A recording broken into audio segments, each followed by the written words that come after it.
आपको CPS machine के बारे में बताता हूँ, है ना। मेरी स्टूडेंट यहाँ पे खड़ी हुई हैं और वो बताएंगे आपको कि कैसे बिना किसी ह्यूमन रिसोर्स के आप ऑटोमेटिकली अपनी CPS reader machine. Yes yes actually it's a very beneficial machine because इसके आने के बाद हम सीपीएस मतलब पेपर्स निकाल सकते हैं डाउट सॉल्विंग के लिए, जो क्वेश्चन हमें एक्स्ट्रा मिल जाते हैं क्योंकि कभी कभी क्लास में डिस्कस नहीं होता। जैसा कि आप देख रहे हैं प्रिंट निकल आया है,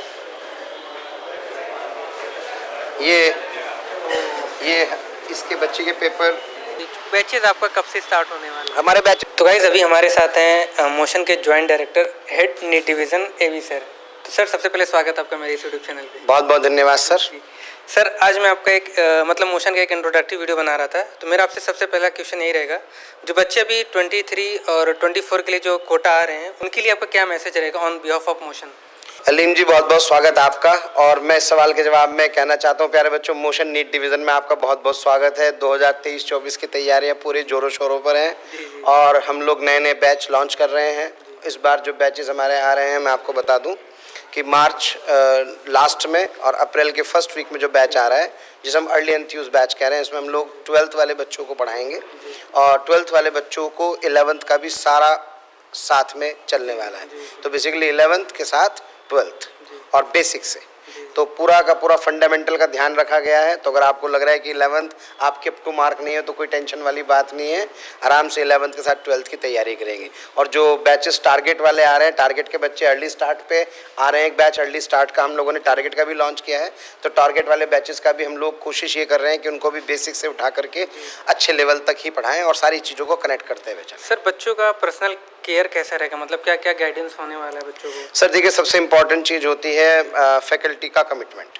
आपके बच्चे को कौन पढ़ा रहा है, अगर ये मैसेज हमारे बच्चे को पता लग जाए तो मुझे लगता है शायद ये बहुत इंपॉर्टेंट। क्योंकि सर कोटा में कोई ऐसा कोचिंग नहीं है जो मतलब बैच स्टार्ट होने से पहले फिर टीचर का फेस रिवील करे। तो हमने इस वाली बात का बेनिफिट उठाया है। हम लोग ने इस बार कमिट किया है। हम लोग क्या कर रहे हैं, बैच वाइज टीम के बारे में कमिटमेंट दे रहे हैं। तो अगर किसी को किसी भी तरह का डाउट है तो पूछ सकता है। जो भी हम लोग बैच लॉन्च कर रहे हैं उससे पहले हम लोग टीम का कमिटमेंट कर रहे हैं। सर एक क्वेश्चन और था, जैसे कि जो बच्चे भी आ रहे हैं उनको क्या क्या मतलब नया ऑफर ऑफर कर रहे हैं बच्चों को in terms of fees, education, क्या क्वालिटी मतलब एक्स्ट्रा प्रोवाइड कर रहे हैं आपको? देखिए, सबसे बड़ी बात टेक्नोलॉजी का ज़माना है, तो हम लोग ऑब्वियस है ना, मोशन एजुकेशन वैसे भी टेक्नोलॉजी में बहुत आगे रहता है, तो पूरा टेक्नोलॉजी का सपोर्ट रहेगा। उस पर आने से पहले उसके लिए तो मैं आपको भी बहुत अच्छी अपने यहाँ हमने जो एक CPS की मशीन बनाई है, आपने शायद सुन लिया होगा। मैंने तो सर वीडियो देखा है। हाँ, वीडियो बिल्कुल देखा होगा, पॉपुलर देखा होगा। आज हम उसका डेमो कराएंगे तो ठीक है, एक सेकेंडरी बात है। पहले मैं प्यारे बच्चों आपसे कहना चाहता हूं कि अगर आपकी आर्थिक स्थिति थोड़ी सी भी वीक है और आपको लगता है कि आपके अंदर कैलिबर है, पोटेंशियल है, तो मोशन एजुकेशन आपको 100% अप टू स्कॉलरशिप प्रोवाइड करता है। हमारे बहुत सारे कोर्सेज हैं और बहुत सारे स्कॉलरशिप टेस्ट हैं, आप उनको दीजिए और बढ़िया स्कॉलरशिप लेकर के अपनी पढ़ाई को तैयार कीजिए, क्योंकि ऐसा कोई फीस का कोई बहुत ज़्यादा बाउंडेशन नहीं है। और वैसे भी आपको शायद पता होगा अलीम, आप तो जानते ही हैं कि हम लोग गर्ल्स को तो 75,000 रुपीज़ में पढ़ाते हैं, लाडली हमारी। अच्छा, कोई भी मतलब yes girls Hindi English 75,000 rupees only with commitment of team, है ना। हिंदी इंग्लिश सेम टीचर, सबसे इंपॉर्टेंट बात है। ऐसा नहीं होता है कि हिंदी इंग्लिश में टीम अलग अलग होती है, बिल्कुल। मतलब आप तो ऐसे एक्सक्लेम कर रहे हैं जैसे कि मतलब रियलिटी है ये। हमारे यहाँ पूछ सकते हैं किसी से भी मोशन नीट डिवीज़न दक्ष कैंपस पर आकर के कि हिंदी इंग्लिश की टीम सेम रहती है। बात बच्चे जो हिंदी मीडियम वाले तो उनको बहुत ज़्यादा डिफिकल्टीज। नहीं, हमारे यहाँ ऐसा कुछ नहीं होता। हमारे यहाँ सबसे इंपॉर्टेंट बात ये होती है कि टीचर का कमिटमेंट सेम रहता है। जो टीचर हिंदी माध्यम में पढ़ाता है, इंग्लिश में पढ़ाता है, वही हिंदी माध्यम में पढ़ाता है। और हिंदी माध्यम वालों की फीस के बारे में मैं आपको बता दूँ, वो भी 75,000 है। यस, तो इस सेशन 23-24 के लिए हिंदी माध्यम को भी 75,000।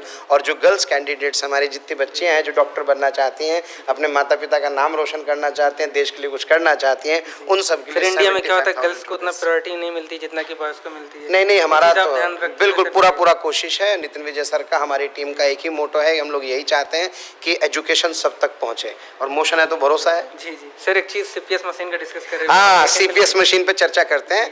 पहले मैं आपको प्यारे बच्चों छोटी सी बात बताना चाहता हूँ अलीम जी के ब्लॉग के माध्यम से। डॉक्टर क्या करता है, जो बीमारी होती है उसी का इलाज करता है, लेकिन एजुकेशन में एक्चुअल में ऐसा नहीं होता।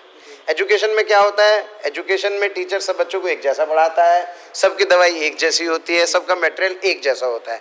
जबकि आप सोचो डॉक्टरी के केस में क्या हर आदमी का मटेरियल अलग अलग होता है? एग्जैक्टली अरे भाई हर बीमारी का इलाज अलग अलग है।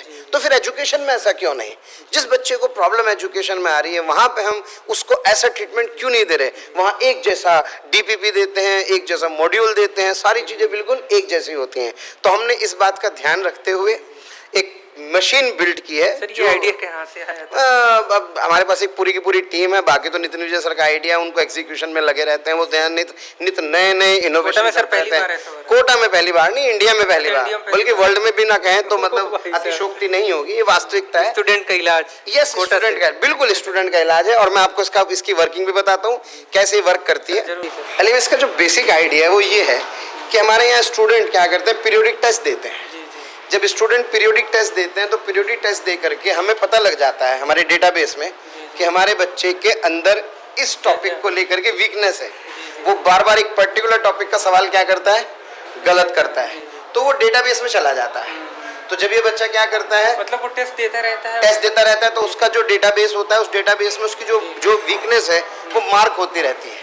अब जब वो डेटाबेस में वो उसकी वीकनेस पहुंच गई तो अब उस वीकनेस का सॉल्यूशन हमें बताया कि उसमें ये वाली प्रॉब्लम उसको आने वाली है। तो मशीन क्या करती है, जैसे ही मशीन के पास वो पहुंचता है, अपना रोल नंबर डालता है, तो उसके उस कमजोरी के हिसाब से सीपीएस बन के आती है पूरा, मतलब ओवरऑल। एग्जैक्टली। तो जो उसकी एक्चुअल वीकनेस है उस वीकनेस का हम लोग क्या करते हैं, इन सीपीएस के माध्यम से उसका ट्रीटमेंट करते हैं, और किसी व्यक्ति की आवश्यकता नहीं। इसमें बच्चों का कैसा रिव्यू था जब बच्चे इसके बारे में सुने थे? बच्चों का बहुत बढ़िया रिव्यू था। उसका कारण है क्योंकि उनको तो सीधे सीधे उनकी बीमारी का इलाज मिल रहा है, तो जिसको जिस बीमारी का इलाज मिलेगा उसको बेनिफिट होने वाला है। आइए मैं आपको उसका डेमो दिखाता हूँ जी। आपको सीपीएस मशीन के बारे में बताता हूँ, है ना। मेरी स्टूडेंट यहाँ पे खड़ी हुई हैं और वो बताएंगे आपको कि कैसे बिना किसी ह्यूमन रिसोर्स के आप ऑटोमेटिकली अपनी सीपीएस अपने हिसाब से आप क्या कर सकते हैं, अपने डेटा के हिसाब से, अपनी गलतियों के हिसाब से, आपकी वीकनेस के हिसाब से आप सीपीएस अपनी जनरेट कर सकते हैं। सबसे पहले क्या करते हैं, स्क्रीन को टच करते हैं कहीं पर भी। यस, ये मोशन का एक पोर्टल है। सबसे पहले बच्चे को यहाँ पे अपना रोल नंबर ऐड करना होता है।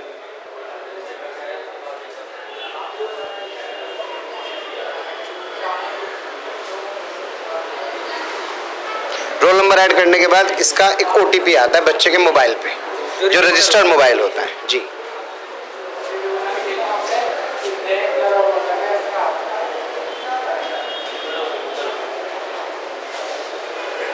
अब इसमें देखिए आप फिजिक्स, केमिस्ट्री, बायोलॉजी सब्जेक्ट आ रहे हैं तो सब्जेक्ट कलेक्ट करो। देखिए इस तरह से फिजिक्स सीपीएस आ गई है। इसके बच्चे के टॉपिक्स लिखे हुए आ रहे हैं, Coulomb's law, electrostatic equilibrium, properties of charges and all. Sir इसमें कैसे पता चलेगा कि मेरा इस टॉपिक में प्रॉब्लम आ रही है? ये एक्चुअल में ये हमने डिसाइड नहीं किया। ये जब इस बच्चे ने पेपर दिए होंगे तो उस पेपर में उस पेपर में जो भी इसकी वीकनेस थी वो ऑलरेडी वहाँ पे ऐड हुई होगी। मतलब इस टॉपिक के सबसे ज़्यादा सवाल गलत हुए होंगे, तो वो जो गलत सवाल थे उन गलत सवाल के हिसाब से ये मशीन क्या करती है, इन टॉपिक्स को हाईलाइट कर देती है। उसके हिसाब से अपने आप आ गई है बन करके। बड़ी कमाल की चीज़ है सर। मैंने आपसे पहले ही कहा था ना वो डॉक्टर वाली बात, कि जैसे डॉक्टर उसी बीमारी का इलाज करता है जो उसको हो रही है, इसी तरह से ये मशीन क्या करती है, हमारे बच्चे को उसी टॉपिक की सीपीएस देती है जो उसका वीक टॉपिक होता है। तो उससे उसका वीक जो टॉपिक होता है वो इम्प्रूवमेंट हो जाता है। जैसा कि आप देख रहे हैं प्रिंट निकल आया है। ये इसके बच्चे के पेपर आप देख रहे होंगे। ये सारा पूरे क्वेश्चन के फॉर्म में यस, पूरे क्वेश्चंस के फॉर्म में आ गए हैं। ये 12 सवाल इसके आ गए हैं यहाँ पर, 12 क्वेश्चंस। ये चैप्टर वाइज देता है? यस, टॉपिक वाइज जो भी इसकी वीकनेस होती है। आपने पहली बार इस मशीन के बारे में सुना था तो आपका कैसा रिएक्शन था उस टाइम? अच्छा था, अपनी वीकनेस के बारे में पता चलेगा और उस हिसाब से क्वेश्चन मिलेंगे तो मार्क्स भी बढ़ेंगे, इम्प्रूवमेंट होगा उसमें। इसका कितना बेनिफिट उठा पाते हो आप लोग? बहुत ज़्यादा है। अभी तो हमें हमारी वीकनेस का पता नहीं चल पाता, इससे हमारी वीकनेस का पता चल जाएगा और मार्क्स इम्प्रूव हो जाएगा। मतलब एग्जैक्ट में मतलब बहुत अच्छी चीज़ मिल रही है आपको? हाँ, बहुत अच्छी चीज़ है। अच्छा, ये जो मशीन है आप लोगों की सीपीएस मशीन, इसका क्या क्या बेनिफिट उठा पा रहे हो आप लोग? Actually it's a very beneficial machine because इसके आने के बाद हम CPS मतलब पेपर्स निकाल सकते हैं डाउट सॉल्विंग के लिए, जो क्वेश्चन हमें एक्स्ट्रा मिल जाते हैं क्योंकि कभी कभी क्लास में डिस्कस नहीं होते, वो रह जाते हैं, तो हम वो ले लेते हैं इससे। मतलब आपका जो वीक टॉपिक रहता है उसके बेसिस पे ही आता है ना? उसके बेसिस पे टॉपिक से आते हैं, प्रीवियस ईयर क्वेश्चन आ जाते हैं, कभी कभी कुछ जो सर ने करा दी इंपॉर्टेंट क्वेश्चन वो आ जाते हैं, तो बेनिफिशियल है काफ़ी ज़्यादा स्टूडेंट्स के लिए एज ऑफ ना। तो सर एक लास्ट चीज़ मुझे पूछना आपसे, बच्चों का बहुत ज़्यादा मैसेज आ रहा है, इंक्वायरी आ रही है, बैचेज आपका कब से स्टार्ट होने वाला है? हमारे बैचेज स्टार्ट हो रहे हैं 29 मार्च और 5 अप्रैल से, जिसमें 10 से 11 मूविंग स्टूडेंट्स के लिए बैच आ रहा है, 11 से 12 मूविंग स्टूडेंट्स के लिए आ रहा है, और साथ ही साथ जो टारगेट है वो भी। तो 29 मार्च प्यारे बच्चों नोट कर लें, और 5 अप्रैल। यस, मतलब जो बच्चे 11th में उनके भी आ रहा है, 12th है वो भी, और जो मतलब ड्रॉपर या टारगेट प्रॉपर टारगेट है उनका भी आ रहा है। ठीक है, thank you so much sir.